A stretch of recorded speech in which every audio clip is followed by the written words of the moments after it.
Welcome back. Remember, you can follow the program and join in on the conversation on Twitter. It's at CTV Politics, and the hashtag to follow is hashtag Politics Today. Well, it's no news that the Nigerian economy is in a very bad shape.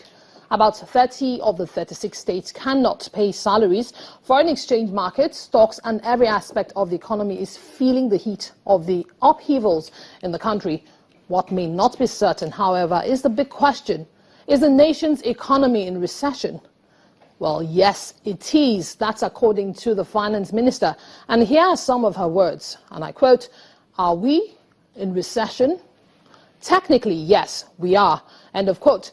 But here are some of the explanations she gave when several questions were thrown at her earlier today when she appeared before the upper chamber of the National Assembly. The economy is actually in very, very good hands.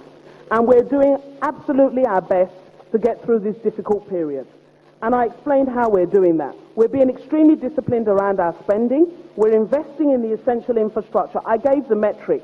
We have released 74 billion naira to work in 2 months, compared to 19 billion for the whole of last year.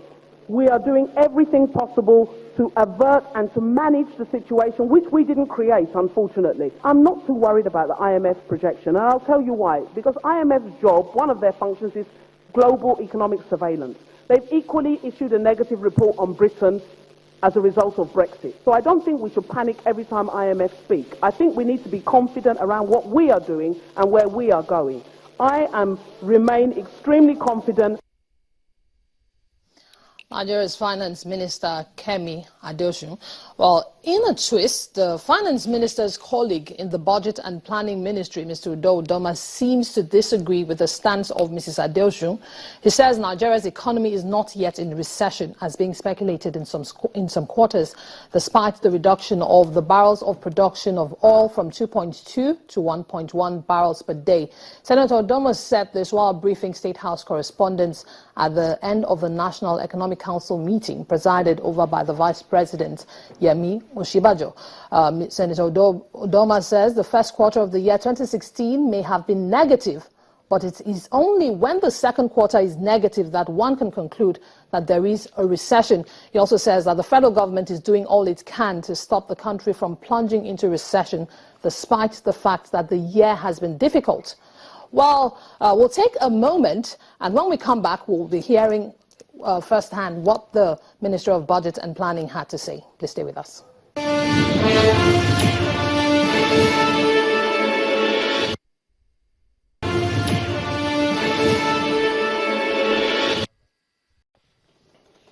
Welcome back to Politics Today. Well, it's indeed hard times for the Nigerian economy, albeit technical recession, as the Minister of Finance had to say. All the indices have been pointing in the negative direction. The oil prices have gone down. There's been foreign exchange restrictions. There's been paucity of funds. Well, to discuss this matter further, with me in the studio is Mr. Ken Okolugbo, a political analyst, and welcome to the program. It's always my pleasure, Emana. Thank you for joining us. And also to join in the conversation from our Abuja studios is Jido Joe, a policy analyst. Thank you for joining us. Well, let me start with you, Mr. Okolugbo. Is Nigeria in recession? We heard what the Minister of Finance said. She said it's indeed hard times, but there's no reason to panic. Everything seems to be pointing in the negative directions. Technical or non-technical, would you describe Nigerian economy as going into recession? I find it strange that you're using the word technical. There's no point using the word technical. That's what the minister said. We've been in recession since the first quarter of this year. The fact that our GDP is 0.36% leaves us at the lowest ebb that we have had.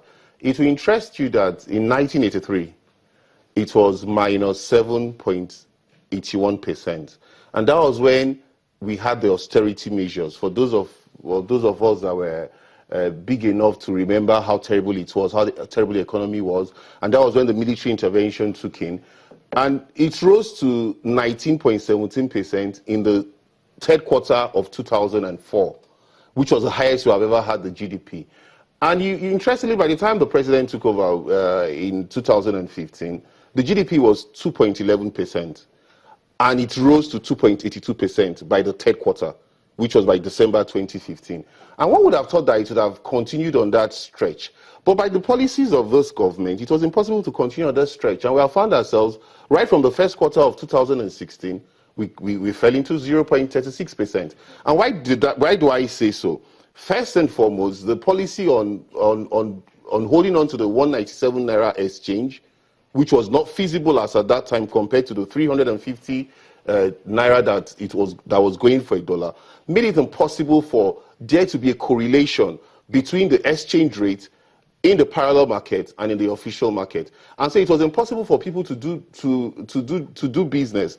And when it is impossible for people to do business, you don't have money to purchase services and purchase goods, the economy cannot grow.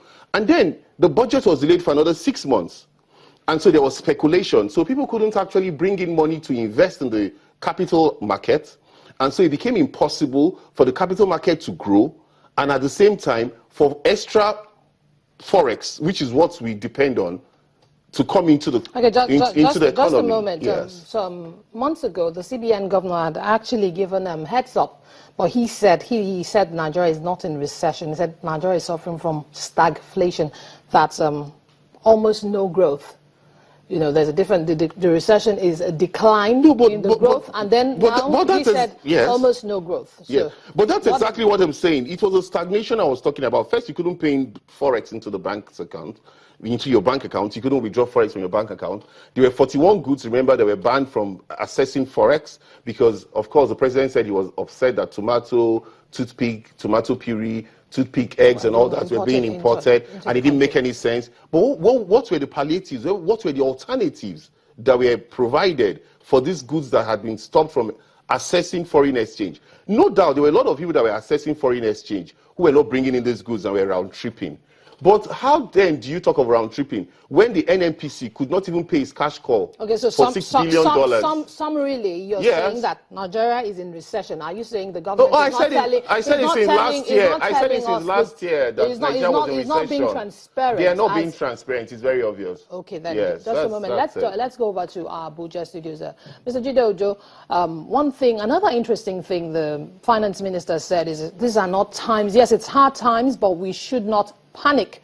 The first quarter ended poorly, and we've had reports that there's no need to panic because if the second quarter report has not quite come in yet, and so it would be early days for a judgment. But economists say the outlook for the first quarter will affect the outlook for the second quarter. Should Nigerians be panicking at this time, or do we actually relax because it's not a death sentence? Thank you very much, Imana. It's not a death sentence, as you have said. Yeah, true. We just play with semantics about whether the country is in recession, technically in recession, or is under austerity measure or whatever. You recall that since 2014 November, former Minister of Finance, Dr. Ngozi Okonjo-Iweala, has actually declared that there was a declared austerity measure, and we have not really gone out of that. As we speak now, inflation is at 16.5%, and according to IMF projection, we will be looking at a shrinking economy of 1.8% or thereabout this year. Of course, like my colleague in Lagos office said, many of the indicators are all downwards. But that's still not the reason for us to panic, because when you panic, it's like a doctor in an emergency. If you do panic as a doctor, what happens to the patient you are supposed to take care of? The patient may die if you are not composed, if you are not calm, if you are not if you are not stable. So I agree with the minister that yes, we shouldn't be looking at the indices and indicators alone. We should also be looking at the measures government is putting in place to redirect the economy, to win it off this recession. And the job is daunting. There is no doubt about that. Quite a number. I would have wished we don't have the Niger Delta Avengers, causing more damage to the economy by bombing the pipelines and setting us back. Just a moment, Mr. Ojo. Just a moment, Mr. Ojo. Let me come in here, Mr. Ojo. Just a moment. Let's bring this home to the APC government. Some of the campaign promises of the APC government bothered on job creation and all of that. The June inflation, GDP growth of the country for the first quarter 2016 was minus 0.36% as against 2.11% in the fourth quarter of 2015.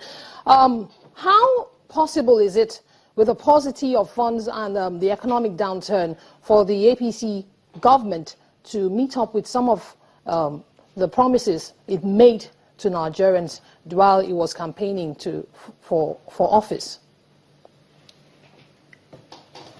For me, it's a carrot and stick thing. You recall that in the course of the year, they've had to introduce a number of things to get some money.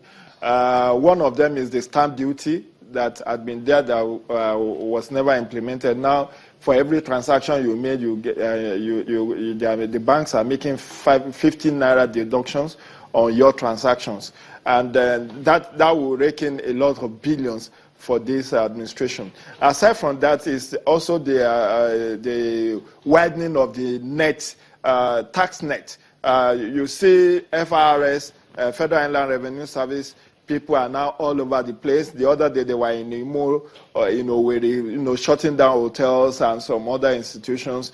Even in Abuja here, there were issues with payment of